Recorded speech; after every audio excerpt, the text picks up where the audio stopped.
Oui, hein. Voilà, calice, là. C'est parti, on va chez Coutimi, là. On va discuter avec les collègues, là. Hein, on va sur le corner acheter du pot. C'est parti, les copains. Au-dessus de sa tête, comme si on la dévalisait. Cette chose ne faisait certainement pas partie des... Ah, c'est quand même beaucoup plus agréable. Je veux dire, quitte à consommer de la merde, autant qu'elle soit de qualité. Tu vois, genre un peu lisse, bien constituée, qu'elle soit pas liquide en train de te passer à travers les doigts. Sinon, tu ne peux pas la consommer. Elle glisse directement par terre. Non, c'était pas possible. Là, au moins, c'est une merde qui se tient. Peptide. Il était simplement là, debout, avec ses grands yeux rouges. Ah, bon. Alors ça, c'est les ravages de... Non, Heureusement, les petites créatures ont à ce moment-là disparu. En 1967, en Virginie occidentale, un pont s'effondre, Quoi? Incroyable. tuant 46 personnes. Mais quelle horreur, mais c'est forcément les extraterrestres, ça. Un pont qui s'effondre, c'est pas normal, hein. Les ponts sont forcément des choses stables éternellement, donc déjà, ça, c'est très louche. Ça, c'est... Un être étrange a pourtant tenté d'avertir les citoyens par télépathie. D'accord. Par En télépathie. 1900 Ah oui, il était dans son salon comme ça, il était là. Attention! Attention! Le pont va céder! Ah, personne m'entend là. Il y a un téléphone, mais non, je ne veux pas appeler. J'ai des super pouvoirs. Attention! Ah, ça marche pas. Et ça, c'est le gros problème. C'est le gros problème des télépathes. 1977, 3 jeunes jurent avoir aperçu pendant 1 ou 2 secondes une petite créature nue le long d'une route. J'ai tellement chaud les gens. Fabulation ou vraie rencontre. Je suis en train de crever là. En 1955, une famille en panique se rend au bureau du shérif d'Hopkinsville pour se plaindre de la plus effroyable évasion de domicile. Ces êtres venus d'ailleurs. Mais qu'est-ce que sont... Ado- Sont-ils des Wendigo? Sont-ils des loups-garous? Sont-ils des extraterrestres? Sont-ils des fantômes? Sont-ils des poltergeists? Sont-ils des plasmas? Sont-ils des orbes? Sont-ils des elfes? Sont-ils des fées? Sont-ils des pans? Sont-ils des ci, des ça, des... Il y a des trucs en fait, hein. Putain, on n'a pas... La liste, elle est longue, hein. Eh, merde. Dossier mystère. Le Dogman, le Reich, ils ont inventé Glimmerman, là, c'est un truc invisible. Y a quoi d'autre? Les Mars Attack. Voilà, tu peux avoir l'homme, comment il s'appelle là, l'homme Bibendum. Vous en avez plein, c'est incroyable.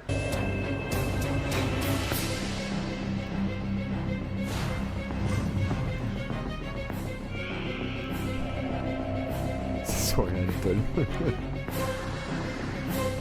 Quel générique incroyable! Quel générique incroyable! Christian Page. Ah, je connais Christian Page, il est assez connu dans le milieu pseudo-ésotérique, tout ça.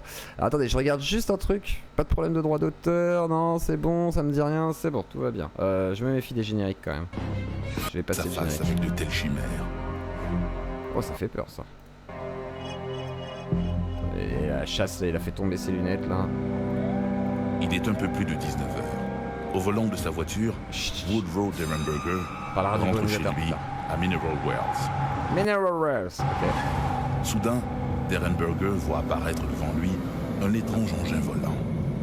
L'OVNI Ah, on est dans la même histoire que tout à l'heure, hein, sauf que là c'est un American, mais c'est exactement pareil. s'immobilise bientôt On est dans à la quelques thématique. centimètres au-dessus de la chaussée. Une porte s'ouvre sur le côté et un homme en descend. C'est un Man in Black, putain. Il s'approche du véhicule de Derenberger qui s'est arrêté en apercevant l'engin. L'étranger se dirige du côté chauffeur et s'adresse au quinquagénaire. Il ne parle pas à voix haute, mais son interlocuteur entend ces mots comme si l'inconnu les transmettait directement dans son esprit. Putain, ouais, c'est un télépathe.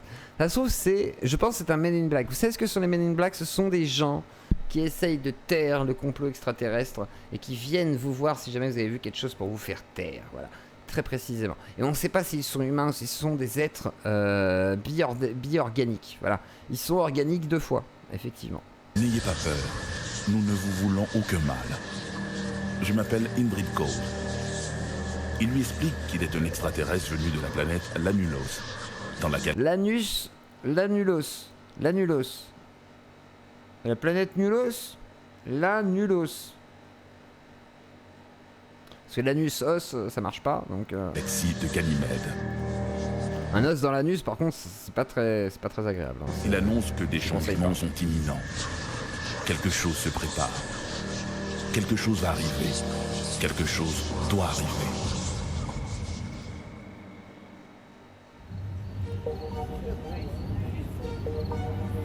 Ah Le chérie, 15 novembre tu es si beau. Ouais, je 1966, sais chérie, 13 viens on jours va aller après au la ciné-club. première rencontre entre Ingrid Ah oui, Cole et on va aller au Woodrow ciné-club. Derenberger, Deux jeunes couples de Point Pleasant, à 70 km au sud de Mineral Wells, j'adore le cinéma dans le drive-in. Sur l'ancien site. On s'achètera des popcorn pendant que je te tripoterai les jambes. Désaffectés et utilisés jadis comme entrepôt pour des explosifs.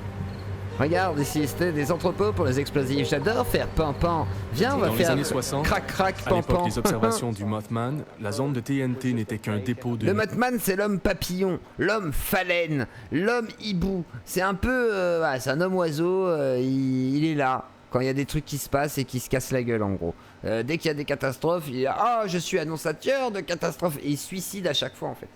Ouais, il saute comme ça. Il tombe comme une merde, on le retrouve pas. On pense qu'il s'évapore, on ne sait pas. C'est très bizarre. Munitions, vacants et abandonnés. Durant la Seconde Guerre mondiale, c'est là qu'on fabriquait des bombes et il fallait TNT dans le le cadre de nos 76. efforts de guerre. À la fin de la guerre, le gouvernement s'est tout simplement retiré, en laissant tout en place. Durant les années 60, c'est là que les adolescents se rencontraient pour faire des courses d'accélération, rencontrer leurs copains, des trucs comme ça. C'était assez loin des limites de la ville pour que le chef de la police ne les embête pas. C'est quoi une course d'accélération, les gars? Une course d'accélération, c'est quoi? C'est une course, quoi. C'est... On est d'accord. Une course d'accélération, c'est quoi? C'est genre, c'est une course où t'accélères plus que les autres quand tu cours déjà, quoi. Genre, c'est quoi? C'est genre, t'as une shalom. Namasté à toi. Franchement, je sais pas. Il est 23h30 et l'endroit est complètement désert à cette heure tardive. Soudain, tous aperçoivent une créature de haute stature Oh, regarde! qui se dissimule Oh mon dieu! derrière les buissons. Il y a un papillon chose devant a nous le avec poisson. des yeux qui brillent comme des Éclairé lumières de uniquement par la voiture. lumière des phares, la créature Mais comment se fait 2 fait-il? mètres. Mais qu'est-ce que c'est? Recule, putain, oui! Dans la région, il y a eu plusieurs douzaines de rapports. Alors, on sent la bonne santé des Américains. Ils sont toujours en très très bonne santé. C'est tout ce que j'avais à dire. Je n'ai aucun commentaire. Ah si, au pire on peut dire aussi qu'aux États-Unis, vous savez qu'ils adorent les énormes coquins parce que tout est géant là-bas. Voilà, ils aiment tout en grand. Voilà, ils aiment voir les choses en grand. Voilà. C'est tout. Le seul Décrivant commentaire un pertinent. grand homme volant, noir, gris ou brun foncé. Et la description la plus fréquente est C'est vrai que c'est Burgerville en même temps, c'est Burger City, c'est Burger Town. Donc effectivement Burger Town, en même temps fallait s'attendre à... Effectivement, oui, bon la spécialité en même temps c'est le burger, oui d'accord, je suis d'accord. la ouais, grande c'est envergure de ses problématique. ailes et ses yeux rouges illuminés. Yeah. Mais ce qui frappe surtout les témoins, ce sont ses yeux. 2 glands. Alors ils sont pas du tout rouges madame. Hein. Alors il y a 2 options en fait, soit la reconstitution est mensongère, et ce serait problématique. Hein. Je ne veux pas croire qu'ils n'auraient pas eu les moyens de faire des yeux rouges. Mais ils ont fait des yeux blancs finalement, avec une lumière un peu bordure orange, parce que voilà, une transparence dégueulasse. Mais, du coup c'est pas fidèle du tout à ce qu'a dit la dame là, c'est de la merde. Rouges, sans paupières, comme des réflecteurs. Des yeux brillants qui transpercent, comme s'ils jouissaient d'un pouvoir hypnotique. Comme des réflecteurs quoi. Plus tard, les témoins. Tout de suite après cette rencontre avec la créature ou l'oiseau géant, les 2 couples sont revenus vers la ville, se sont arrêtés à l'un des restaurants locaux qu'ils avaient l'habitude de fréquenter et ont raconté aux propriétaires ce qui venait Bah en fait c'est pas le Canada, je pensais que c'était le Canada, mais c'est pas le Canada. En fait je dis de la merde. Hein. Faut pas m'écouter des fois je dis des grosses bêtises, c'est pas grave. Hein. de leur arrivée, parce qu'ils le connaissaient bien et avaient confiance en lui. Celui-ci a immédiatement informé le bureau du shérif, ce qui a entraîné une série d'enquêtes et de patrouilles dans la région de TNT. TNT quoi. Ils ont une région qui a le nom d'un explosif quoi. C'est genre, y'a qu'aux États-Unis qui font ça, genre les Magnum 9 mm. T'habites où? J'habite à Kalachnikov. Ouais, c'est une ville américaine située au-dessus de la R15. Ouais, l'autoroute R15, ouais, bien sûr. Et puis 9 mm, hein, bien sûr. Ouais, très très bien 9 mm. Après, il y a Bazooka Town qui est très très bien pour manger des burgers. Juste à côté de Burger Town, dont la spécialité est le burger au TNT, bien sûr. C'est la sauce TNT, excellente, avec beaucoup d'harissa, incroyable, explosif. Lorsque Roger Scarberry, Steve Mallette et leur compagne Linda Imari se présentent au bureau du shérif du comté de Mason, c'est le constable Millard Halstead qui les accueille. Je suis un professionnel bourricha. Non mais en fait je parle tout le temps. La vérité, vous voulez savoir la vérité? Ma femme, elle me déteste quand je regarde une série, surtout les séries un peu bébêtes et tout. C'est le truc qui me prend pas direct et que ça me fait pas me fermer ma grande gueule en mode... faut que je me dise qu'est-ce qui se passe, je veux savoir. Et là je me tais. Ou je vais parler mais je vais dire ah attends bizarre et tout. Voilà. Mais sinon je commande tout le temps. Je dis ah ça va pas, ça c'est un peu de la merde, ça commence pas. Et puis le personnage là est mal écrit. Puis alors ça, puis alors lui il est censé être gay mais il a pas l'air du tout d'être gay, il a l'air plutôt d'être si. Puis alors lui c'est un autiste mais pourtant il se comporte pas comme un autiste, c'est très bizarre quand même. Puis elle se tape tout le monde. Mais pourtant dans l'épisode d'avant elle était avec personne et alors comment ça se fait que. Et du coup Je suis chiant, hein. Faut dire la vérité, hein. Je parle tout le temps, je fais que ça en fait. Hein. Je suis une pipelette. Hein. Sur leur bonne foi. Il connaît ces jeunes et sait qu'ils ne sont pas du genre à monter des canulars. Et puis ça me fait rire en fait de démonter des films, des séries et tout, c'est pendant que je les regarde et que je découvre. Tu sais, je me dis ah c'est ridicule et tout, et du coup c'est encore pire quoi, je casse totalement la suspension de crédulité. Attention, il était grand. Non, il avait des ailes, moi je vous dis. Non, il avait des cornes comme ça, à moins d'1m50. Et non, il avait une grosse tub. Alors moi je vous dis que... Non, je vous emmène voir. Viens voir avec nous. Montre-nous sa grosse tub. Non, mais je veux pas voir sa grosse tub. Mais si, venez, on va aller voir sa grosse tub, je vous dis. Je suis le shérif, n'ayez pas peur. Oui, d'accord, je suis shérif. Moi aussi. Ah non, je veux pas venir. Si, moi je viens. Allez, on y va, Gérard. Le policier suit Tom Scarberry jusqu'au théâtre de cette incroyable rencontre. Ah, le doublage c'est très bien, c'est rigolo le doublage. Sur ça place, fait mal à la gorge. les lieux sont déserts. Hey, nous sommes arrivés, suivez-moi, je suis le shérif. Écoute ta femme, c'est vrai. Le policier circule entre les bâtiments. T'as raison, West. Non mais t'as raison, mais je commence à écouter ma femme. J'attends, j'apprends. T'as raison, West, t'as raison, faudrait que j'apprenne à me taire au moins 30 secondes. C'est dur, mais c'est dur 30 secondes, c'est long 30 secondes. C'est long 30 secondes, te rends pas compte. Tu vois, mais si tu me parlais pas, il y aurait pas cette interactivité. Et bah effectivement, malheureusement, voilà, tu vois, c'est comme ma femme, des fois je la fais rire, tu vois, mais bon, en même temps, c'est vrai que je gâche la série, quoi, je suis d'accord. Avec sa lampe torche. Mais nulle part, il ne voit cette mystérieuse créature ailée. Ah, j'ai des ailes. Pendant ce temps, à Point Pleasant, Linda attention, Scarberry se rend j'ai chez son peur. ami Doris DeWitt. Reculons. Elle raconte en détail son incroyable aventure. Elle a raconté qu'elle avait vu le Mothman. Bien sûr, moi je ne l'ai pas vu, mais elle, oui. Et elle est... Oh, bichette, quoi. Elle arrive plus à respirer, la pauvre. Et moi, je fais Doc Vador derrière. Je suis un bâtard. Pardon, non, je suis un bâtard. Non.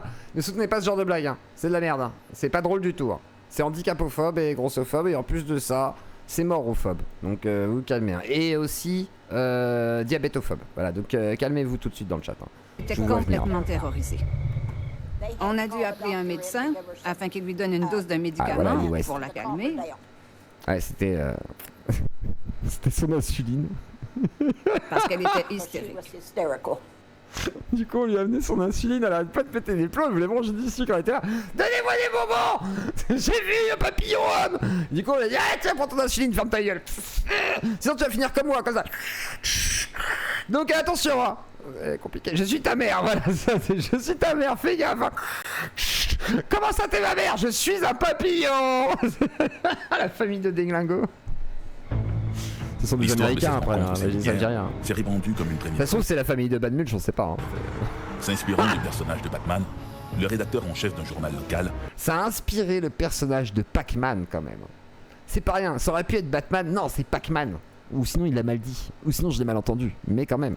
En quête d'un nom accrocheur, surnomme la créature le Mothman, l'homme phalène. En apprenant ces apparitions de créatures... Alors qu'en fait ça voulait dire l'homme bouche à la base, hein. C'est le Mothman, l'homme bouche, comme Pac-Man. Voilà, l'homme bouche, et le Mothman. Voilà. Donc c'est pour ça, hein, je vous dis, hein, ça a inspiré Pac-Man. Hein. Vous imaginez, j'arrive à créer une légende urbaine comme quoi le Mothman, c'est Pac-Man. Et après on se retrouve avec l'iceberg de Pac-Man. Et à la fin de l'iceberg c'est... Et la dernière révélation étant que Pac-Man a été inventé selon la légende du Mothman. L'homme bouche. Voilà, c'est bon, on reprend, j'ai compris, oui, pardon, je me tais. Pur d'oiseaux, le public a immédiatement manifesté sa curiosité. Les gens manifestaient un peu d'appréhension, mais ils étaient surtout curieux, désireux d'apercevoir la créature par eux-mêmes. Tous les soirs, ils conduisaient jusqu'au site TNT et parcouraient des kilomètres en voiture. C'était comme une sorte de chasse. L'homme baleine, c'est ceux qui achètent des skins et des Battle Pass toute l'année sur 17 jeux. C'est l'homme baleine. La Frankenstein. Ils avaient entendu parler de ça aux nouvelles ou à la télé, et ils voulaient en apercevoir un petit bout par eux-mêmes. À moins d'1 kilomètre de là, Monsieur et Madame Raymond Wamsley et une amie du couple, Marcella Bennett, qui tient dans ses bras sa petite fille Tina, rendent visite aux Thomas. J'ai notre enfant dans les bras. Ce soir-là, les Thomas ne sont pas là. Salut, bonsoir. Pendant un nous instant, sommes très heureux. Les visiteurs s'entretiennent avec leur Qu'est-ce qui se passe?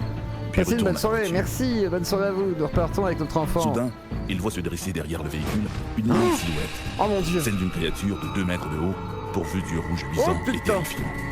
C'est pas rouge, hein, mais c'est pas grave. Marcella est si effrayée qu'elle en Ce n'est qu'un détail, hein, ce n'est qu'un témoignage. laisse tomber son bébé dans l'herbe, heureusement sans mal. Raymond Wamsley reprend la petite Tina. Salut Cloporte. Cloporte, alors je vais te faire...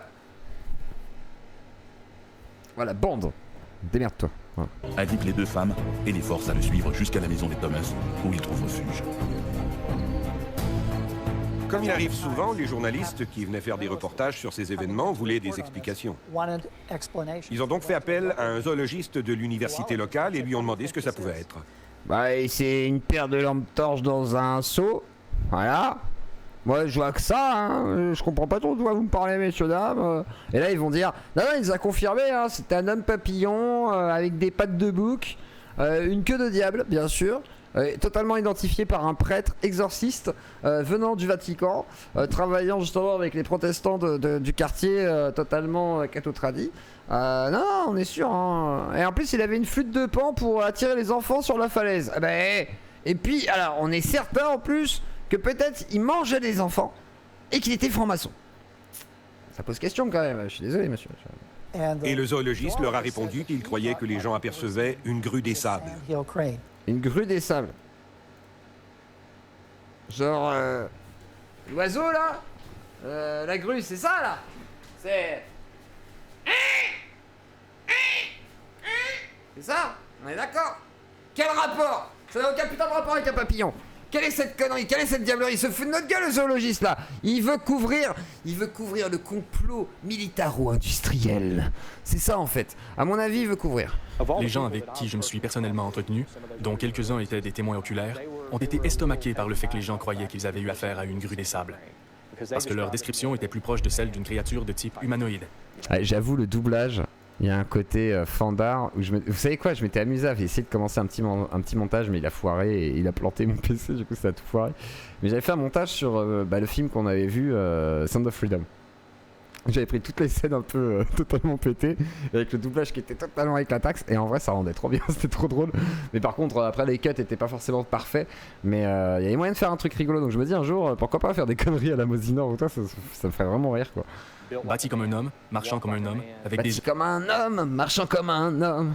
Tu es un homme de Cro-Magnon. Oui, je sais, t'es bien trop mignon. Tu es un homme, je suis un homme. Et des yeux rouges. Et ils étaient plutôt humiliés que les gens leur disent qu'il s'agissait simplement d'une grue des sables. Ah, on se sent con hein, quand on a vu un pigeon, c'est sûr que c'est pas un extraterrestre ni un Mothman. Hein. Parce que le Mothman ça fait très peur. Hein. C'est vrai qu'un homme papillon géant d'1m90 qui vient de voir, qui saute d'en haut, qui vient d'en bas, qui vient bouh, voilà, derrière ta voiture, bouh, je suis au-dessus de toi, bouh, je suis en train de te faire tomber des ponts. C'est pas pareil qu'une grue quoi, c'est vrai qu'il y a une petite déception, je peux comprendre. Je crois que cela insultait leur intelligence. Ils m'ont personnellement raconté qu'ils avaient déjà vu des grues des sables avant, et ce n'était pas ce qu'ils avaient vu ce soir-là sur le site de TNT. Ouais, ils sont sûrs. Et dans cette extraordinaire saga, on ne parle pas que de l'homme phalèque. Ils auraient mis même leurs mains coupées, ils ont fini manchot, mais ce n'est pas grave, ils étaient prêts à tout. Beaucoup racontent aussi avoir observé des ovnis. Ah mais c'est un taf de malade, hein. J'ai fait le montage, je me rendais compte de tout ce qu'il y avait à faire derrière et ça a planté. Du coup je dis non je recommence pas. Mais c'est vrai que c'est un gros boulot, j'avais passé 2 ou 3 heures dessus déjà pour essayer de tout mettre en place, machin, que ce soit cohérent, qu'on comprenne l'histoire quand même, qu'il y ait des passages un peu importants, qui soient rigolos, où j'ai raconté des dingueries et voilà quoi. Et franchement ça rend bien, mais après, bah du coup, déjà d'une, bah, j'ai fait ça sur le téléphone, j'aurais pas dû. Et de deux, c'est un gros boulot et ouais, le montage qu'il y a à faire derrière encore en dérochage, en machin et tout, enfin, c'est vraiment colossal. Hein. Quelques semaines plus tard, ce sont des soucoupes volantes qui sont arrivées. Mais oui. Je ne sais pas combien il y en avait, mais elles étaient très basses. Ce soir-là, elle avait plus du tout d'insuline. Là, elle était au paquet de bonbons, à l'ice cream, tu sais, le gros pot, là, tu sais, quand t'as perdu ton mec dans les séries américaines, elles sont là, oh, ça, moi je fais 35 kilos, mais oh, on mange tous les jours. C'est culture de ça, quoi, c'est... Du coup, elle est en plein délire. Ah, je voyais des extraterrestres, tout, Sylvain Durif. Tiens, pas de piqûre d'insuline, laissez-moi tranquille dans mon délire, pas besoin de LSD, je suis très bien avec mon sucre. C'est. Avec 3 hommes en noir. Alors, j'ai jamais pris de coup de gruyère, mais j'ai pris un coup de comté une fois, et le pire, c'était le coup du Cantal. Voilà, le Cantal, ça fait très mal. Et après, l'abondance, mais j'ai bien kiffé. J'avoue, j'ai kiffé. Ces étranges personnages, tous de noir, mais dans la gueule, arrivent un bon matin à Point Pleasant. Et pas mal les bzaises, effectivement. Se déplacent presque toujours en groupe de 3 et conduisent de vieilles Cadillac. Ah, des hommes en noir. Ça y est, ils sont là, putain. On les croise un peu partout en ville. Ils observent, prennent des notes, mais ne s'adressent jamais à personne. Bonjour, madame. Sauf pour Nous commander un sommes café des ou leur agents. petit déjeuner. Donnez-nous un café. Nous sommes synchronisés. Sans trop savoir ce qu'ils veulent, Ah, les ils sont habitants de bizarres, Point Pleasant tu as s'habituent à vu leur présence. Nous sommes tous chauves. Ah ouais. Ils sont à leur affaire. On ressemble à Hitman, on a peur de rien. Ils ne dérangent On va buter quelqu'un, c'est sûr. personne. Pour beaucoup, ces hommes en noir doivent être des agents à la solde Ouais. du gouvernement. Ouais, nous sommes... Ah, normalement, non. Ils sont soit à la solde du gouvernement, soit ce sont des extraterrestres qui travaillent pour le gouvernement et du coup, ils ressembleraient pas vraiment à des humains. Ils auraient des peaux flottantes. C'est pour ça que dans Men in Black, il y a un truc qui est assez fidèle, c'est le fait que certains... celui qui est envahi par l'extraterrestre, par exemple, il y a une peau toute flottante et tout. Mais il y a une théorie en mode, ouais, ils ont une peau bizarre, ils parlent pas normal, ils ont une voix robotique, ou des trucs comme ça, quoi. C'est un peu les Blues Brothers, effectivement. À partir du moment où on a observé les Mothman et les ovnis, plusieurs des témoins ont parlé de ces hommes étranges, habillés en noir, portant lunettes noires et chapeaux, qui venaient à leur domicile ou dans leur commerce, leur demandant pourquoi ils avaient relayé ces informations aux journaux ou aux médias. Ils avaient l'air assez mécontents que ces gens, ces témoins, aient raconté leur histoire. Et quelques-uns de ces témoins se sont tus, refusant de parler aux reporters, aux rédacteurs ou aux enquêteurs. Et même certaines personnes qui n'avaient pas observé le Mothman ont été prévenues de se tenir loin de là et ont reçu la visite des hommes en noir. Très bizarre, ça. Ça confirme l'hypothèse que c'est du flan. Maintenant, les hommes en noir sont apparus bien avant ces événements. C'est en gros, il y a des hommes en noir dont on ne peut pas prouver l'existence qui confirment le fait, parce qu'ils ont été rendre visite à des gens qui ont vu quelque chose dont on ne connaît pas l'existence et dont on ne peut pas prouver l'existence, c'est-à-dire le Mothman.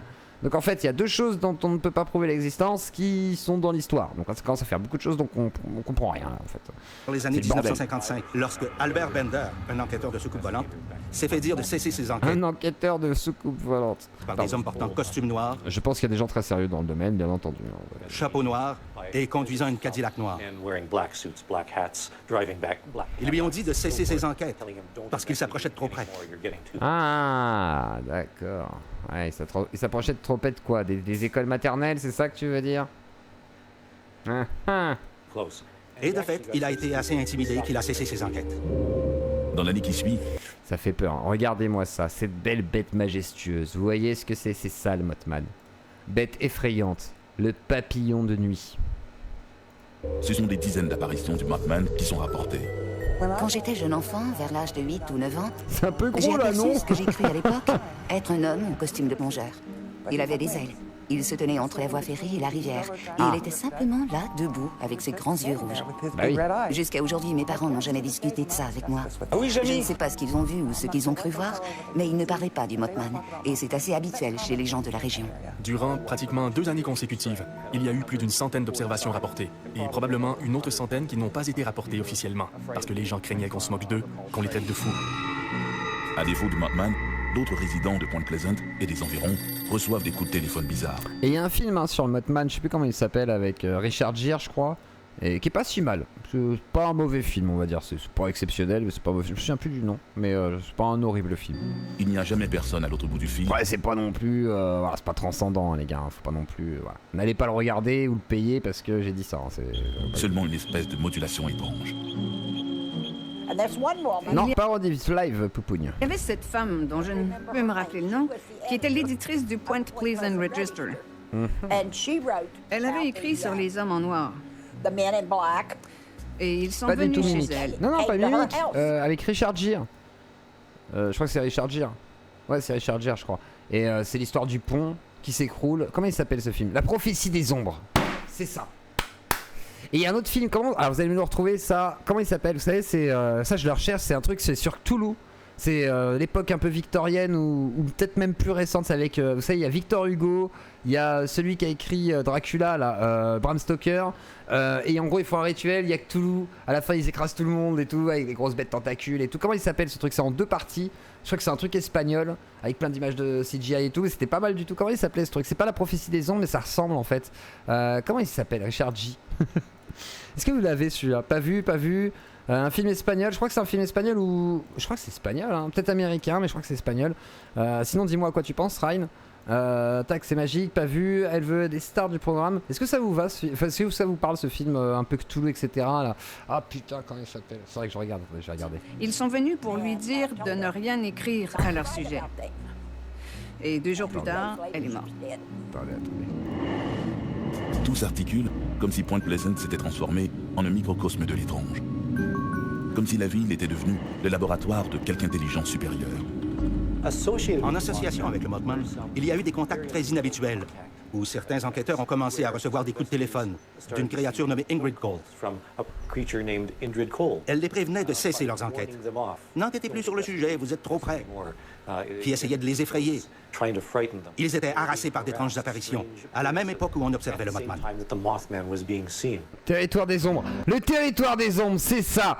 Le territoire des ombres. Et bah franchement, ces 2 films, alors je sais pas si c'est un film espagnol, je me souviens plus, merci Ryan, ces 2 films qui sont vraiment pas mal en fait. L'ambiance, elle est, vous avez le début d'ambiance de Baldur's Gate, c'est pas ça exactement, il n'y a pas de dragon et tout, mais c'est un peu dans le genre c'est vraiment, ça te fait rentrer dans le rituel et tout. Aussi c'est espagnol hein, je crois, hein, c'est ça hein.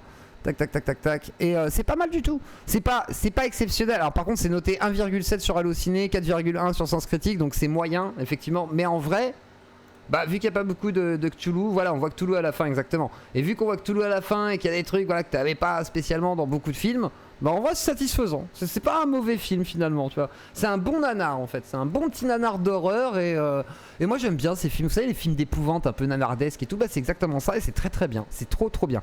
Mais c'est un nanar, mais c'est trop bien. C'est vachement bien. Bref, je vous le conseille. Vous allez vous marrer en même temps. Si vous aimez l'ésotérisme et les trucs comme ça, c'est comme je vous conseille le truc avec le Lamia là, c'est Jusqu'en Enfer qui est excellent. Jusqu'en Enfer, excellent film. Voilà, c'est du Sam Raimi pur jus, c'est excellent. Avec la gitane là. Quelque chose va arriver. Non c'est nul, c'est pas réaliste, on s'en fout que ce soit pas réaliste, je m'en bats les couilles, c'est un nanar, c'est un film d'épouvante, un film d'épouvante c'est pas réaliste, d'où Evil Dead c'est réaliste, Evil Dead 1, 2, d'où Massacre à la tronçonneuse, etc. c'est réaliste, c'est pas réaliste. Oh, c'est bon quoi. Les gens le savent, les gens le sentent. La légende du Mothman s'est progressivement transformée en un concept où il est annonciateur de danger. Cela s'est produit suite à l'effondrement du pont de Point Pleasant en 1967. Alors, le 15 décembre 1967, environ 13 mois suivant la première observation du Mothman, le pont Silver Bridge, qui enjambe la rivière Ohio entre Point Pleasant et Canoga, dans l'Ohio, s'est effondré dans la rivière vers 17h, provoquant la mort de 46 personnes. Le Creepshow c'est pas trop mal, c'est un peu différent, c'est un peu rien à voir mais c'est pas mal. C'est vrai que j'avoue c'est pas dégueulasse. Après vous avez plein de choses, le Rocky Horror Show, etc. qui sont des trucs qui sont pas mal foutus. Dagon oui c'est pas mal mais c'est un peu... Dagon c'est aussi dans tout ce qui est Cthulhu machin et tout, hein. C'est très Lovecraftien, enfin c'est Lovecraft, mais ouais. En ce qui a trait au pont, ce fut le pire désastre de l'histoire. Il y en a plein des films Cthulhu. Des témoins raconteront avoir aperçu une mystérieuse créature ailée sous le pont quelques instants avant le drame. Officiellement, la tragédie sera attribuée à la rupture de les câbles de soutien. Cabal, je l'ai pas vu. Certaines personnes ont eu l'impression que l'activité simultanée des soucoupes volantes, du Mothman et des hommes en noir avait une sorte de connexion avec la tragédie. Mais oui, c'est clair. Parce qu'une fois le pont effondré, la plupart des observations ont cessé. Les apparitions du Mothman se font plus rares et cessent. Les hommes en noir retournent chez eux et les mystérieux coups de téléphone s'arrêtent. Faut-il y voir un lien? Les étranges événements survenus dans la région de Point Pleasant durant ces 13 mois ont fait l'objet des plus folles spéculations. John Keel était un journaliste et un écrivain qui vivait à New York. C'était un écrivain indépendant qui voyageait à travers le pays pour enquêter sur les observations étranges, comme les ovnis ou les phénomènes paranormaux. Il était au Kentucky lorsque les premières observations du Mothman ont été rapportées sur le fil de presse de l'agence AP. Il est immédiatement venu à Point Pleasant, puisque c'était sur le chemin de son retour vers New York, et il est resté ici. Durant 2 ans, il a fait l'aller-retour New York-Point Pleasant, et il a rédigé une chronique couvrant toutes les observations, les rencontres avec les ovnis, le Mothman, les hommes en noir. Il a rassemblé ses écrits dans un livre, The Mothman Prophecies, qui est devenu la publication de référence pour quiconque s'intéresse au Mothman. Dans son scénario, développé dans un livre à succès, The Mothman Prophecies, la prophétie des ombres, Keel fait du Mothman une espèce d'oiseau de malheur. Dans la mesure où le Mothman est présenté comme un messager de malheur et de désastre, le film The Mothman Prophecies est une véritable trahison de ce message. La chose que j'ai remarquée et qui est vraiment troublante, c'est qu'à Hollywood, on a parlé pendant plusieurs années du mauvais sort de Poltergeist. En ce sens que plusieurs personnes seraient mortes suite à leur rôle dans le film. Mais en observant la chose de près, il n'y a que 4 personnes ayant joué dans le film Poltergeist qui sont décédées de manière étrange. Après la sortie de la prophétie du Mothman, je me suis rendu compte que je pouvais facilement dresser une liste d'environ 40 personnes liées de près à la production du film qui étaient mortes. Alors je ne sais pas si c'est lié au côté sombre de la psychologie du Mothman, Bah, mais il y a un mauvais sort bien réel.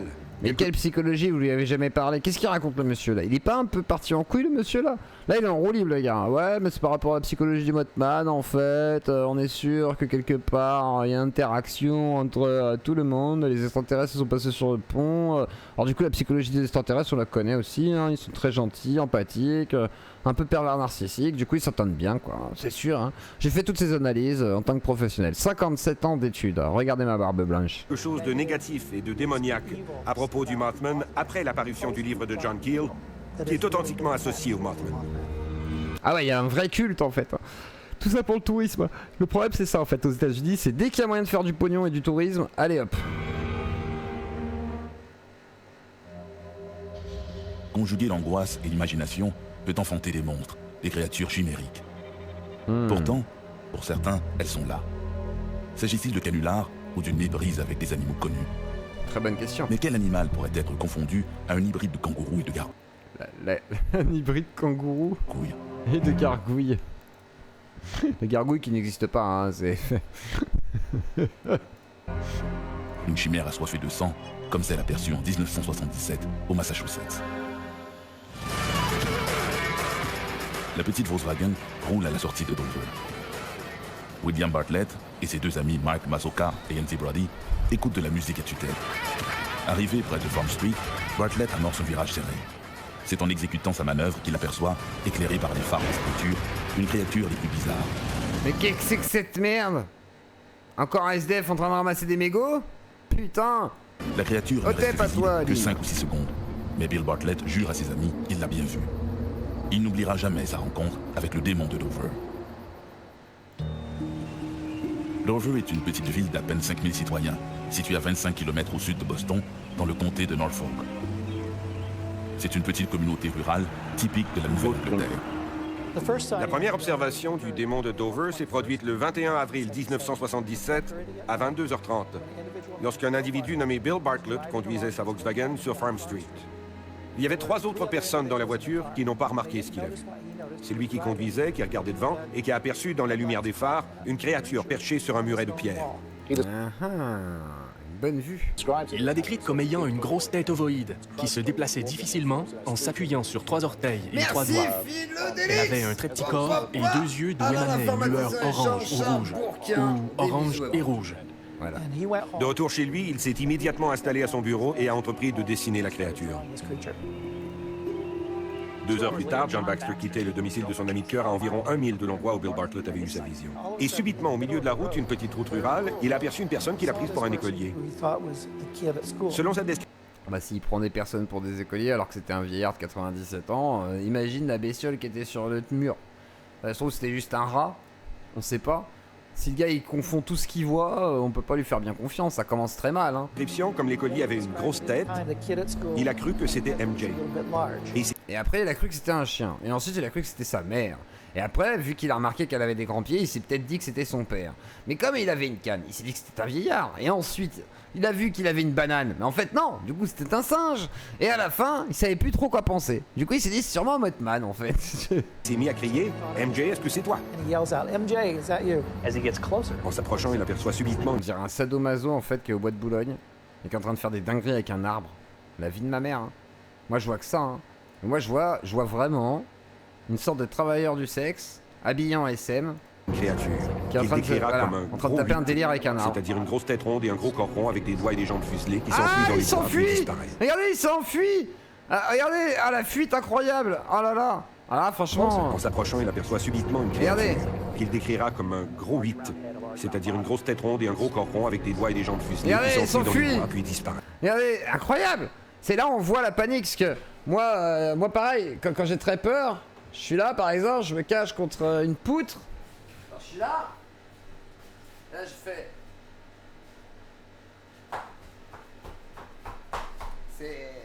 C'est criant de vérité quand même.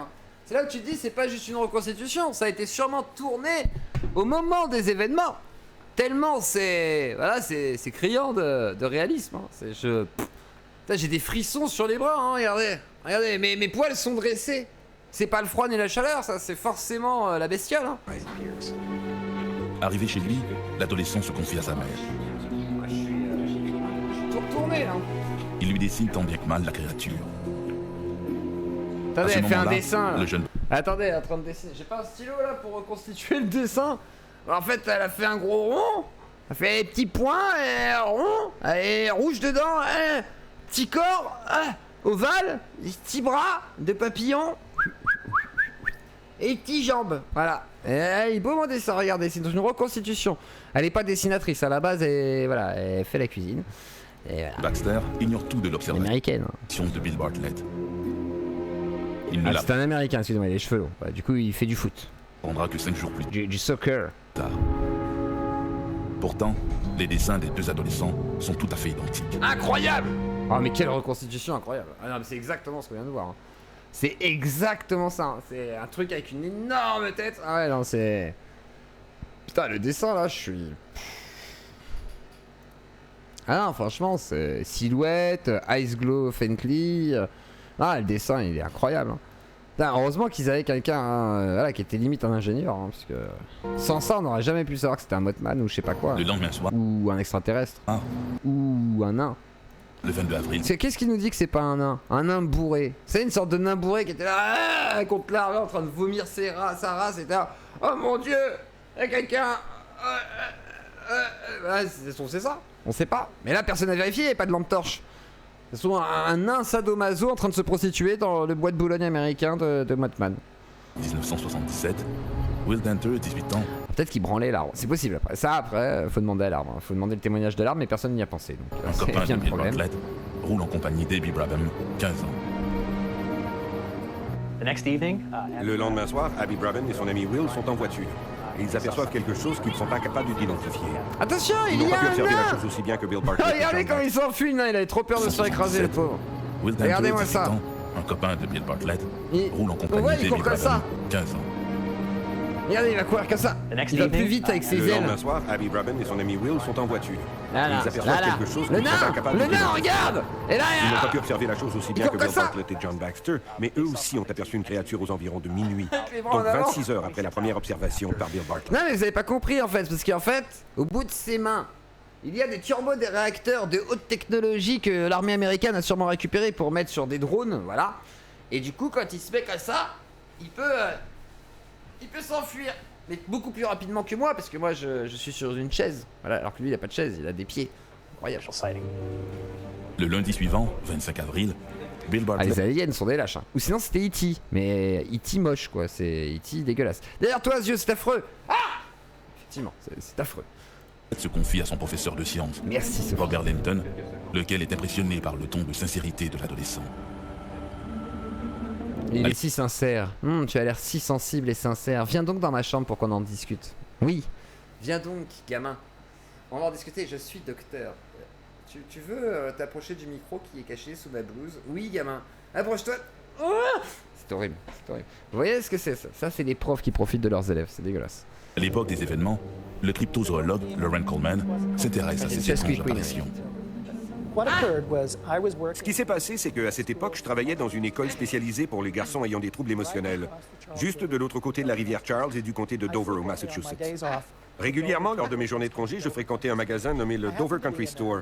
Je me trouvais être là-bas le 28 avril, lorsque j'ai remarqué, derrière la caissière, Melody Fryer, un dessin qui était l'une des esquisses réalisées par Bill Bartlett de ce que, j'allais l'apprendre plus tard, on appelait le démon de Dover. Le démon de Dover. Putain. Ah ouais, c'est un démon quand même. Ah là, ça rigole, zéro là. Parce que encore on aurait été sur un fantôme, un extraterrestre, moi j'aurais dit ok, mais là un démon, qu'est-ce que vous voulez faire contre un démon, les gars? Faut appeler un exorciste là, on est dans la merde. Demandé qu'est-ce que c'est, qu'est-ce qui se passe, et elle m'a Le raconté ce qu'elle branleur d'arbre. Ils ont pas osé l'appeler comme ça, ils l'ont appelé le démon, c'est plus simple. savait, à savoir que cette personne, un habitant des lieux, avait aperçu cette créature. Je lui ai demandé si je pouvais avoir son numéro de téléphone, je l'ai joint rapidement, je l'ai rencontré, et j'ai interviewé tous les témoins oculaires. Lauren était un type brillant.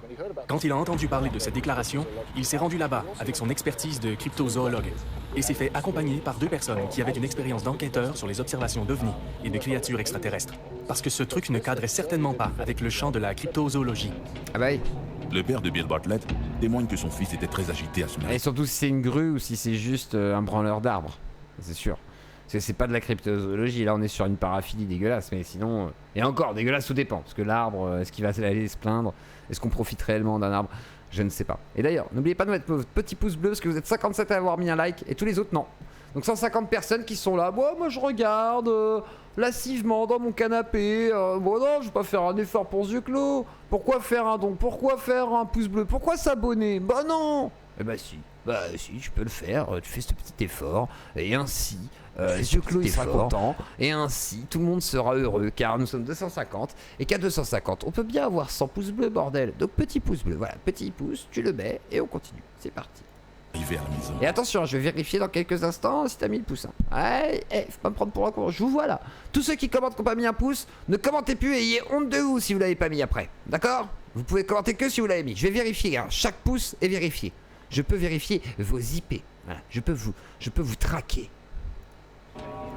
Il n'a jamais eu le moindre doute quant à l'authenticité de son témoignage. Les familles de tous ces témoins oculaires les appuyaient complètement. Voilà, les pouces, c'est bien. Elles n'avaient aucune idée sur la créature, elles ne savaient pas ce que leur fille ou leur fils avait vu et n'émettaient aucune hypothèse sur la chose, mais elles endossaient totalement la crédibilité des individus. Et salut SPDR, salut à toi. Mike Mazuka et Andy Brody, qui accompagnaient Bill Bartlett au moment de l'observation, déclarent aussi que leur ami paraissait réellement effrayé. Même s'ils ne l'ont pas vu Aucun problème, eux-mêmes, Ryder. ils se disent persuadés que le démon était quelque chose de bien réel. Le jeune John Baxter a également l'appui de son entourage. Malgré cette John Baxter. unanimité, le doute subsiste chez les enquêteurs. Certains enquêteurs se demandaient s'ils n'essayaient pas simplement de copier Bartlett. Bah oui, bien sûr, c'est logique. Mais le problème est que ces individus n'avaient pas communiqué l'un avec l'autre. Ils ne connaissaient pas la version de l'autre et ne l'ont apprise que plus tard après la visite des enquêteurs et les articles dans les médias. Comme les observations s'étaient déroulées durant une semaine de congé scolaire, ils n'étaient même pas à l'école ensemble. À l'école secondaire de Dover, fréquentée par Bill Bartlett et John Baxter, le sentiment des figures d'autorité est plus mitigé. Richard Weekly, le directeur de l'établissement, ne croit pas les deux garçons capables d'échafauder une telle supercherie. Ce ne sont pas des faiseurs de troubles, non. Ce sont de simples étudiants comme tous les autres, ajoute-t-il. Une opinion qui n'est pas partagée par tout le corps enseignant. Le seul commentaire sceptique dont nous ayons été témoins provenait d'un professeur d'art plastique qui semblait jaloux. Un professeur d'art plastique.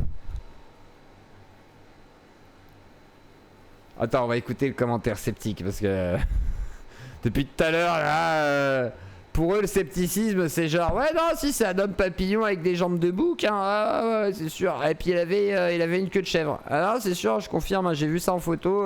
Du talent de Bill Bartlett, lequel était sur le point d'émerger. Ouais. Deux institutrices disent de Bartlett qu'il est au contraire le genre d'adolescent à monter ce type de canular. Les deux enseignantes l'accusent aussi de fréquenter les éléments les plus douteux de l'établissement scolaire. Ah bah voilà. Voilà. Encore une fois, je ne dirai pas, mais on sait d'où ça vient. Ajoutant l'avoir vu à maintes reprises en compagnie de John. Ah merde, on est aux États-Unis du coup. Bah oui, bah on sait d'où ça vient quand même. Hein. C'est à cause du coca et l'insuline. Baxter dans les corridors de l'école. Ouais, je suis trop cool. Bartlett n'a ouais, t'es aucun trop intérêt cool, pour le Baxter. métier académique. Oh là là, putain, j'aimerais tellement tuer des gens. Ah mais t'as vu Baxter, c'est trop un con. Non mais c'est vrai, il est débile. Oui, je suis d'accord avec vous les filles. Et peut-être sa motivation dans cette affaire. Baxter est un petit délinquant. Il n'y a absolument aucun indice qui laisse croire qu'il recherchait ce genre de publicité. Bah. Plusieurs d'entre eux, comme Bill Bartlett, étaient assez mécontents de cette publicité. D'accord. Et c'est une impression qui m'a frappé dès le début. Dans une affaire comme celle du démon de Dover, la première hypothèse de travail est celle d'une confusion avec un animal connu. Dans cette perspective, les enquêteurs suivent plusieurs avenues. Quand nous avons commencé à enquêter sur le démon ils ont fait toutes les avenues. Donc ça à foutre quoi, c'est vraiment quoi. de Dover, Ça c'est des chômeurs en puissance ces gens-là. Je suis ufologue, je suis enquêteur du paranormal. Vous avez vu une grue? Non, ce n'est pas une grue, c'est un papillon géant. Humbug. Oui, semi-démon, semi-SM, bien entendu. Et en plus de ça, il est extraterrestre. Eh ouais, méfiance. Nous avons préalablement éliminé tous les animaux qui auraient pu être des candidats plausibles. Tout d'abord, parce que nous sommes dans une région où il y a beaucoup de chevaux, nous nous sommes demandé, aurions-nous affaire à un cheval nouveau-né? Attendez. Donc le nain sadomaso, branleur d'arbres extraterrestre, semi-démon, semi-con, c'est peut-être un cheval qui vient de naître? On peut dire qu'on passe du coq à l'âne, quoi, quelque part. C'est, voilà, on passe du nain au cheval, quoi, c'est... D'abord, c'était le mauvais moment de l'année. Ensuite, nous avons... là, c'est plus un urologue qu'un ufologue, effectivement. Ces théories sont à chier, effectivement. Enfin, du coup, elles sentent la pisse, quoi, quelque part. comparé des photos de jeunes chevaux, et aucune d'entre elles ne coïncidait. La deuxième hypothèse a été celle du raton laveur, puis celle d'un singe en fuite. C'était Chisel. C'était Chisel, il était sur le bord de la route comme ça en train de fuir. Non, je suis pas gros. Non, c'est juste ma tête. Voilà, je pense que c'était Chisel. Ah, c'est bon, on a le droit de rigoler là. Oh, et Chisel il s'en est là. Oh, calmez hein. C'est bon les Ragix là. Hein. C'est pas parce que votre chef il s'est fait déplumer que c'est de ma faute hein. Il y a qu'à être plus solide que ça hein. Puis bon. Pas de ma faute s'il est gros. Hein.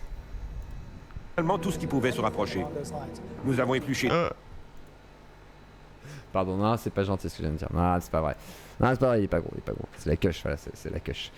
C'est la couche, c'est la couche. Tous les rapports de police, tous les rapports d'animaux disparus. Et absolument rien ne coïncidait. Ah, mais il avait qu'à pas être gros aussi, hein, s'il voulait pas se vexer. Hein, ou sinon, il avait qu'à accepter. Hein. Il avait qu'à pas me dire que j'étais maigre. Hein.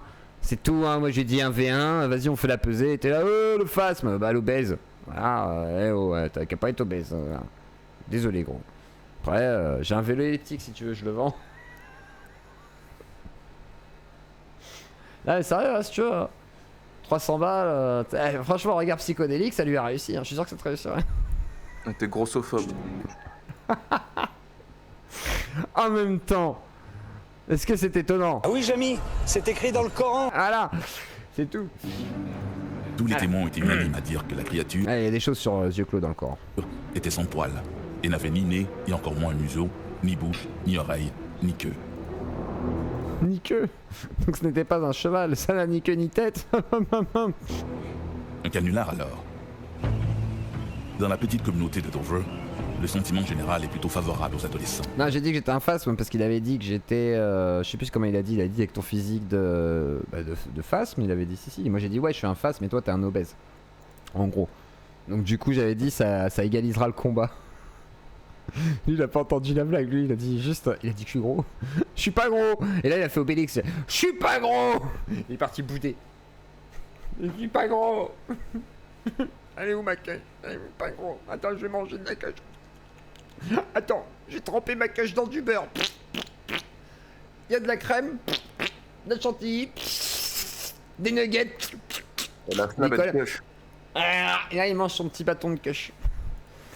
Avec plein de gras. Ah, attends, il y a de la couenne. Hé, Morgane, envoie-moi de la couenne. Oh, merci. C'est les ratons laveurs, hein, ça fait des poubelles, ça mange ce que ça peut. Hein. C'est faut tenir l'hiver aussi, vous croyez quoi? Si t'as pas une petite couche de gras, hein, je veux dire, on l'a constaté chez pas mal de youtubeurs hein, qui s'engraissent. Hein, je veux dire, la moulaga, ça fait manger du gras. Hein. De la police municipale, Paul Sheridan, décrit Bartlett comme un artiste et un témoin crédible. Même la hauteur de KB. Non, c'est bon, KB, je rigole. Je sais que t'es pas un nain. Oh là là. Je sais que tu fais pas 1m60 et que t'en fais plus un 70, un 75. C'est bon, mais comme tu dis tout le temps que t'es petit, on a le droit de rigoler. Mais c'est vrai que si je mets un chisel plus 2 chisels, ça fait un KB. Mais un peu plus large. Et un peu plus haut. Alors, en fait, ça fait 2 KB. C'est bien le problème, c'est comme ça, c'est pas de ma faute. Fallait pas devenir un étalon de mesure, voilà, c'est comme ça. L'un des témoins les plus positifs concernant la crédibilité des adolescents fut le chef de police de Dover. Il les connaissait tous, et il avait la conviction qu'ils ne mentaient pas. Ah, du coup, j'ai fait un compliment pour KB, hein, ça veut dire qu'il est plutôt bien proportionné par rapport à Chisel, du coup. Hein, c'est la vérité. Hein. Même si l'hypothèse de la supercherie ne peut jamais être tout à fait écartée, les enquêteurs ne trouvent aucun motif pour justifier une telle arnaque. Le seul qui a pas pris de poids dans le team ou qui a pas changé, c'est Kali en fait. Il est toujours resté aussi maigre, il a juste perdu ses cheveux.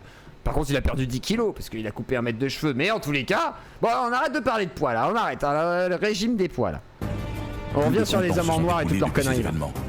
3 décennies qui ont fait passer le démon de Dover d'un amusant fait divers à une véritable référence folklorique.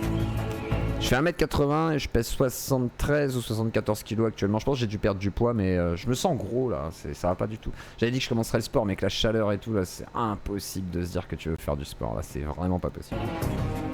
Aujourd'hui, c'est devenu un personnage de bande dessinée. Dès que ça redescend, là, ce week-end, je pense, ouais, je vais m'y mettre un petit peu et tout, mais c'est impossible. Là. Des petites figurines au Japon. Et même la Société historique de Dover, qui avait toujours cherché à se distancier des premiers témoignages, vend aujourd'hui un t-shirt à l'effigie du démon de Dover. Quoi? Et la société fait de l'argent. Business is business aux États-Unis, yeah, my friend. Yeah, no problem. I have a t-shirt, I have a restaurant, I have an hotel for the Mothman. Yes, you can't see the Mothman. You can't see, you haven't seen the Mothman. It's not a problem. You can't buy a card poster. You can't buy a poster. You can buy a video. Yes, you can buy a burger. Yes, this is Burger Town.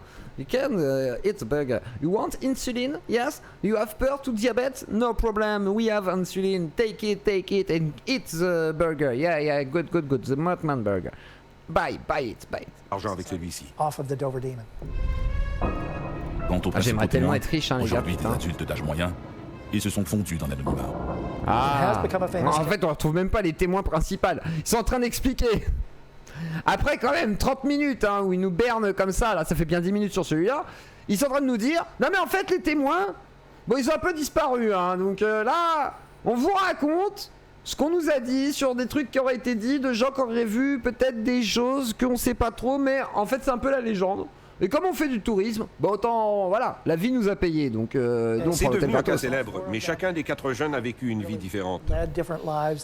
Ils se sont éloignés de la science-fiction. Bill Bartlett est un artiste peintre reconnu qui fait des tableaux hyper réalistes inspirés de la nature. Quant à ah, super, le mec il a utilisé Photoshop et super, ok.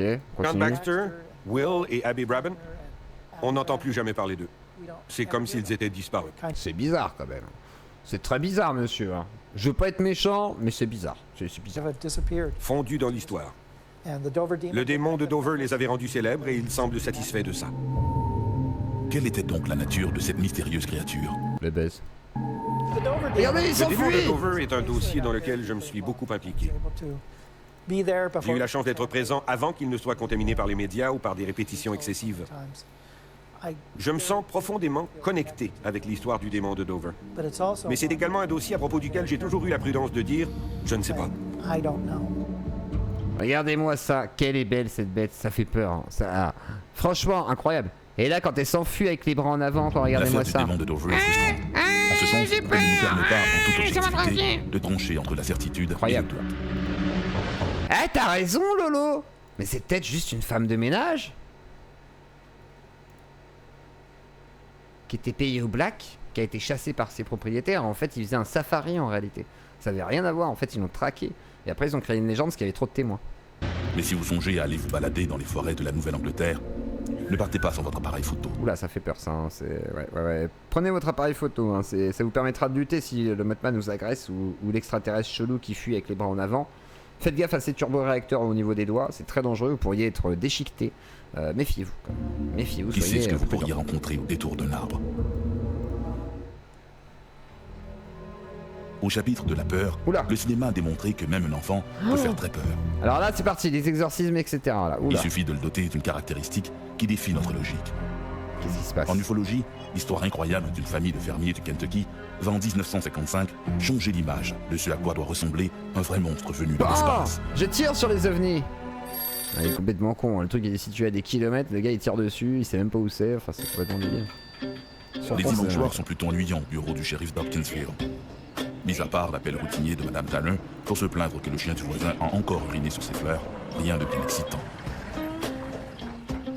L'arrivée d'une camionnette devant la porte à cette heure tardive le surprend. Une demi-douzaine de personnes, une famille de fermiers. Hey, bonjour, on a eu un gros problème à la ferme. Shérif, il faut venir nous aider. Mais oui, shérif, on a eu des gros problèmes, on parle tous en même temps, parce que bon, quand même, ah oui, moi aussi je parle, parce que regardez ma soeur, oui, moi aussi je parle, parce qu'il faut parler en même temps, alors du coup on parle en même temps. Parce que parler en même temps c'est vachement important, du coup aussi je parle, ouais, moi aussi je parle, alors du coup, ils ont été attaqués par des petits lutins. Des lutins?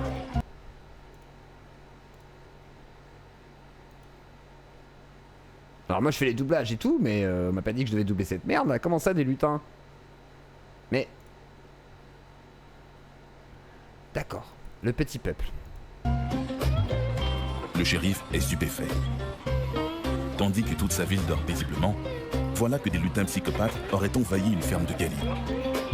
De quoi... Des lutins psychopathes. Les petits lutins, ils sautent dessus et tout. Putain, c'est chaud, hein. C'était le train-train quotidien. Faites gaffe, il y a des lutins mortels, là. Hein. On rigole zéro, là. Hopkinsville, au Kentucky, n'a pas beaucoup changé depuis 1955. Les magnifiques bâtiments historiques du centre-ville, qui autrefois étaient animés par les commerces prospères, ont perdu de leur lustre. Plusieurs sont maintenant vacants, dans notre quartier commercial des aires de ville fantômes. Rien n'y témoigne de la frénésie médiatique qui a bousculé la vie de ses citoyens en 1955. À la fin de l'été de cette année-là, la télévision, la radio et les journaux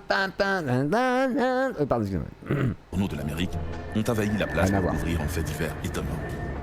Probablement le plus étrange et le plus incroyable de cette décennie. À l'époque, les médias américains n'avaient d'intérêt que pour l'espace et les objets volants non identifiés. Ouais. Au cœur de cette controverse, un couple de fermiers. Là, c'est des gamins qui jouaient à du RP. Ils étaient là, on s'est fait envahir par des lutins. T'as toute la famille qui jouait. Et là, les voisins, ils nous ont pris trop pour des cons. Du coup, ils ont fait non, on va aller témoigner à la police. On va dire qu'on s'est fait envahir par des vrais lutins. Voilà, on va pas dire que c'était du RP. On va peut-être éviter de dire qu'on jouait à Baldur's Gate. C'est un peu la honte. Vu qu'on est des Amish, on n'a pas le droit. Donc, on va dire qu'on s'est fait envahir. Voilà, c'est le mieux, je pense. Elmer Sutton et son épouse Vera. Mon père, Elmer Lucky Sutton, il avait hérité de ce surnom de Lucky parce qu'il était chanceux. Il a vécu beaucoup d'adversités dans sa vie. Il a quitté la maison durant le carnaval à l'âge de 14 ans. À l'époque, la femme de son père, Vera, était un peu plus âgée que lui. Mais ils avaient du plaisir ensemble, de vrais adolescents. Comment? Attends. Ils avaient du plaisir ensemble, de vrais adolescents. Hein?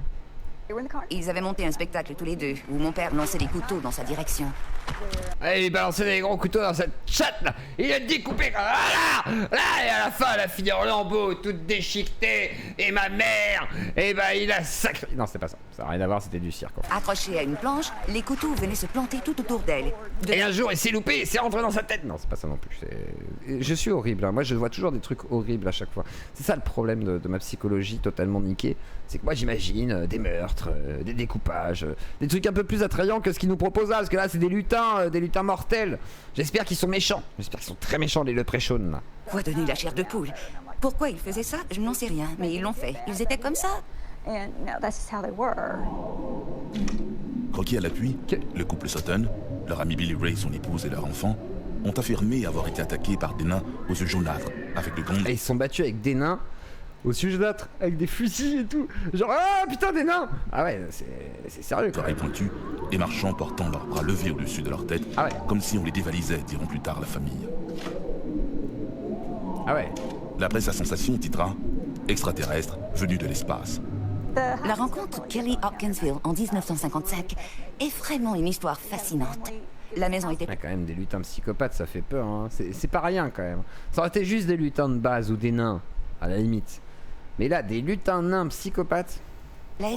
Nous formions une famille de... Entre le nain branleur d'arbres sadomaso et les lutins nains psychopathes, je sais pas trop quoi choisir tout de suite là. 14 personnes. Là, au niveau des classes, j'hésite pour mon RP après, parce que c'est vraiment un truc à faire. Il y avait mon père, ma grand-mère, mes oncles. Nous étions 14 dans la maison ce soir-là. Le 21 août 1955, vers 19h, Billy Ray Taylor sort chercher de l'eau au puits. Levant les yeux, il aperçoit une lumière étrange qui tombe. C'est incroyable! Elle est tombée. Il se précipite à la ferme. Je vais aller la voir avec ma femme. Il ne savait pas ce que c'était. Il est rentré dans la maison. Il est complètement con, ton mari. Non mais attends, il savait pas ce que c'était.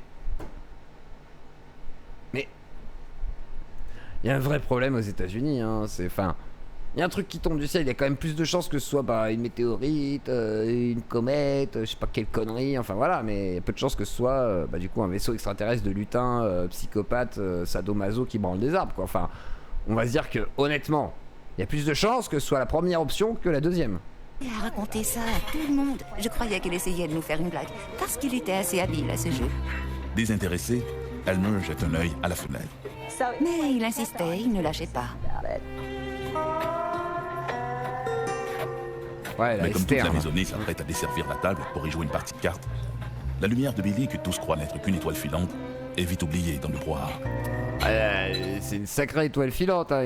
Une étoile fumante même, je dirais, parce qu'il y a une sacrée traînée derrière, quoi. Donc je pense qu'il faut pas être naïf, monsieur.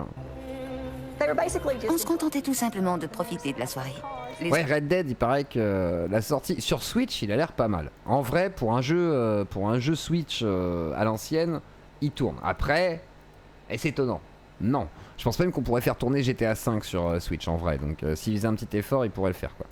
Les hommes jouaient aux cartes, les femmes avaient... Et d'ailleurs, en parlant de gaming, on va parler de gaming à 20h. On va suivre la Gamescom jusqu'à 22h. Donc ce soir, on va durer un petit peu plus longtemps car demain soir, j'ai des amis à ma femme qui vont venir. Donc je vais me libérer à mon avis vers 20h. Et du coup... pardon, excusez-moi. À 22h, on se fait jusqu'à 22h, de 20h à 22h, on va se faire toute la Gamescom et on va regarder tous les gros jeux qui vont sortir. On va débattre de jeux vidéo. Donc, si vous voulez parler de jeux vidéo, de l'industrie du jeu vidéo, de la Gamescom, des jeux qui arrivent là prochainement, surtout, voilà. Bon, bah, venez discuter et comme ça, on pourra le faire. Je demande le divorce avant le mariage avec Flo. Ok, vous êtes divorcés, Flo et Sophie. Je vous déclare désunis par les liens du divorce et je déclare que la Claudie est témoin que Flo et Sophie ont une distance légale de ne plus s'approcher de plus de 17 000 km et n'ont plus le droit de s'adresser la parole sauf pour se dire bonjour ou des trucs gentils. Voilà. Si jamais un quelconque Claudien remarque que ces lois ne sont pas respectées, vous serez tous les deux mis à mort par lapidation et écartèlement sur la place publique. Voilà. Le verdict est tombé.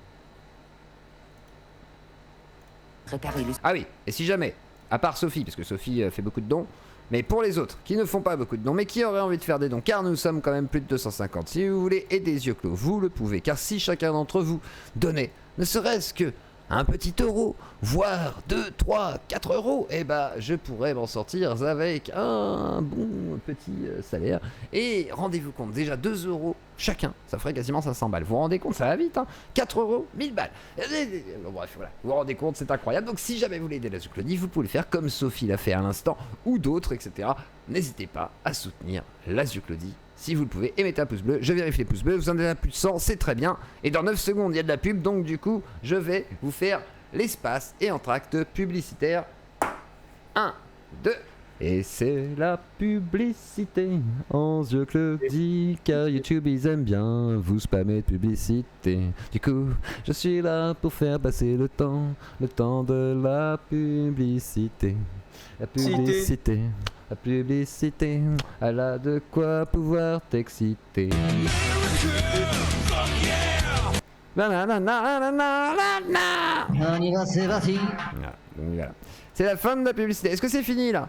Est-ce que la pub est finie? Et nous on n'en a pas trop nul. C'est l'instant de la publicité. La publicité. La publicité. Voilà, vous l'avez eu. C'est bon, on reprend. Souper et ranger la table, les enfants jouaient ensemble et c'était tout simplement une soirée calme et paisible ce soir-là. Et merci Kabadj pour ce don de monnaie suisse et merci à toi pour ce don sans commentaire mais avec un smiley, les yeux tourbillonnants. 1 heure plus tard, le chien se met à Waf waf, j'ai vu quelque chose de suspect. Waf waf, décide d'aller voir ce qui se passe. Viens donc maître, toi qui as une tête bien bizarre. Il a dit, viens me montrer ce que tu as vu. Et ils se sont rendus près du puits. Billy Ray a pointé le ciel. Allons voir en lui ce qu'il se passe. qu'il avait vu. Mon père lui a dit que ça devait être une étoile filante ou une pluie météorite, parce qu'il y avait beaucoup de météorites ce mois-là. Et il a répondu, non, non, Loki, parce que le surnom de mon père était Loki. Non, Loki, ce n'était Loki comme le frère d'Odin. Ni l'un ni l'autre. C'est quelque chose que je n'ai jamais vu. Alors ils sont revenus vers la maison et comme ils allaient rentrer, ils ont aperçu quelque chose qui sortait du bois. Quelque chose qui mesurait environ 1 mètre, 1 mètre et demi. Ils se sont précipités dans la maison et ont annoncé à tout le monde « Il y a quelque chose, mais on ne peut pas expliquer ce que c'est. » C'est là que ma grand-mère s'est dit que pendant qu'ils étaient dehors, les 2 gars avaient échafaudé toute cette histoire pour faire peur aux filles. Alors on leur a dit d'arrêter parce qu'ils faisaient peur aux enfants. Il y avait plusieurs enfants dans la maison et mon père a répondu « Non maman, il y a vraiment quelque chose, je suis honnête. » Ma grand-mère a compris qu'ils étaient vraiment sérieux quand mon oncle et mon père ont attrapé le fusil. On comprend rien, elle explique trop de trucs, là il y a trop de monde de la famille, on comprend rien. Elle a perdu la balle. Ils se sont dirigés vers la porte pour faire le guet. Ouais. Ah, c'est un peu homophobe quand même, hein. Genre il va à la porte et il a... un peu bizarre. Moi je trouve... faire le guet, je vois pas trop... Franchement les Américains, ils sont très bizarres quand même. Après, ils sont sortis et les coups de feu ont commencé. Un vrai western. Ah le monstre de dessus, c'est Gollum! C'est Gollum, putain! Merci Kazette demi-frère de Thor, et bah effectivement, merci KZ pour son nom. Regardez, il y a Gollum, putain. Ah non mais là ils ont été forts dans la reconstitution, là ils ont mis les moyens. C'est là que ma grand-mère s'est dit que pendant qu'ils étaient dehors, les deux gars avaient échafaudé toute cette histoire pour faire peur aux filles.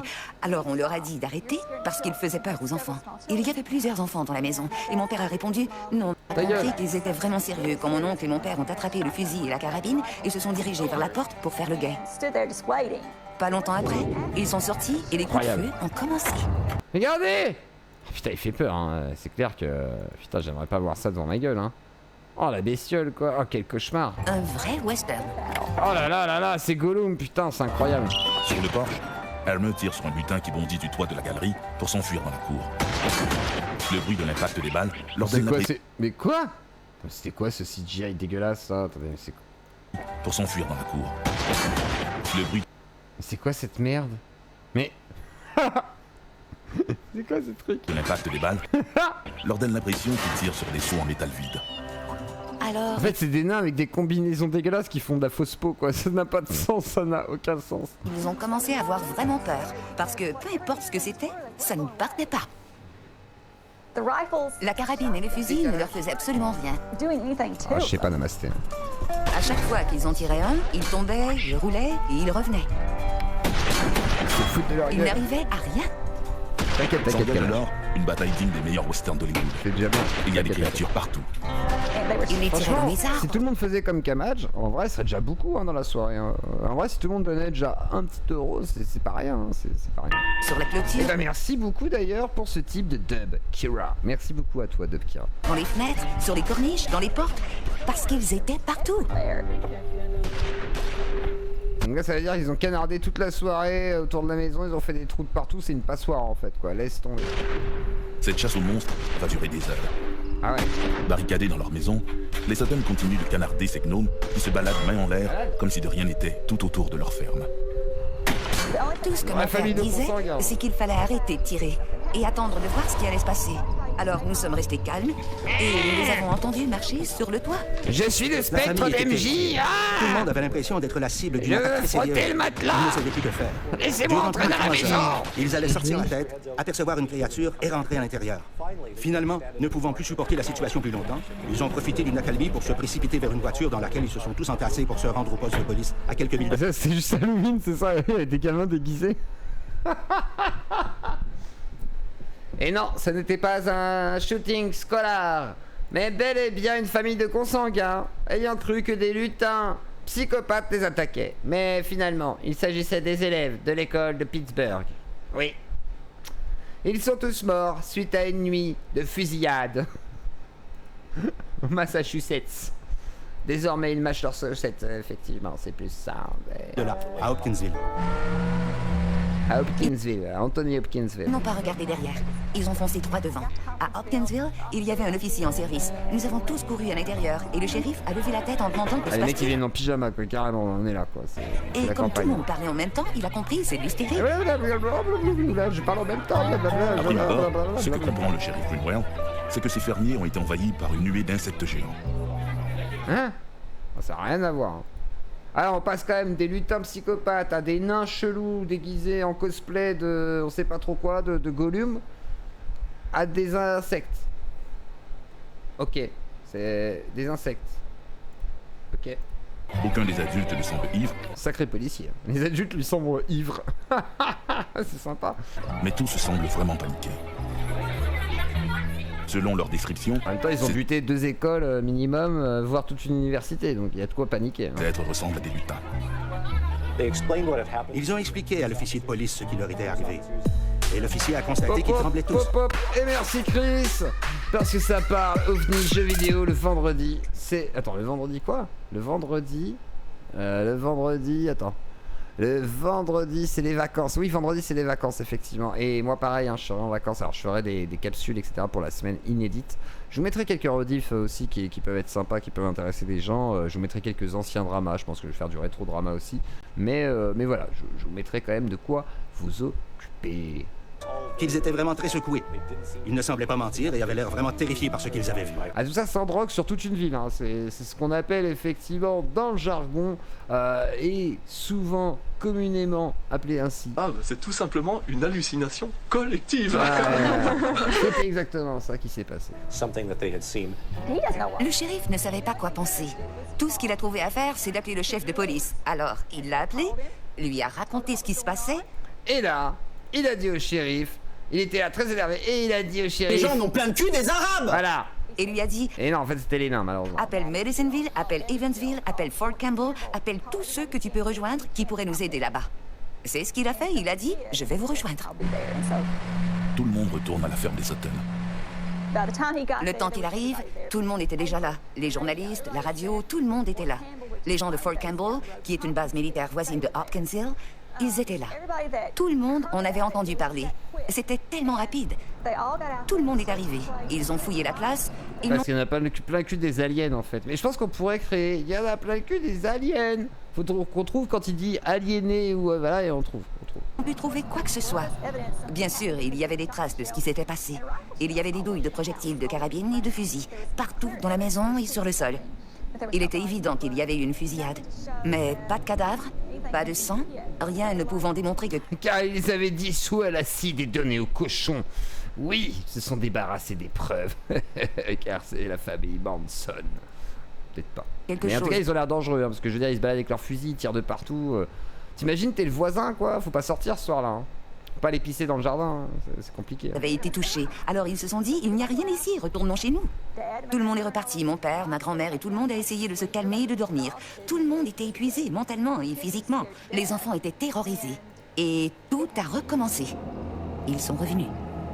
Au beau milieu de la nuit, Lenny Langford, la mère de Rocky, Chérie, c'est Luton, un psychopathe qui branle La nuit des de cette arbres. rencontre, mon père, qui était, si on peut dire, l'homme de la maison, il branle puisque ma des grand-mère était veuve, a pris les choses en main cette nuit-là. arbres. Il aboyait les ordres, comme cache les enfants, amener les femmes et les enfants dans la chambre arrière, Ah bah, et qu'il ne branle pas les enfants, quand même, ce serait dégueulasse. charger les fusils.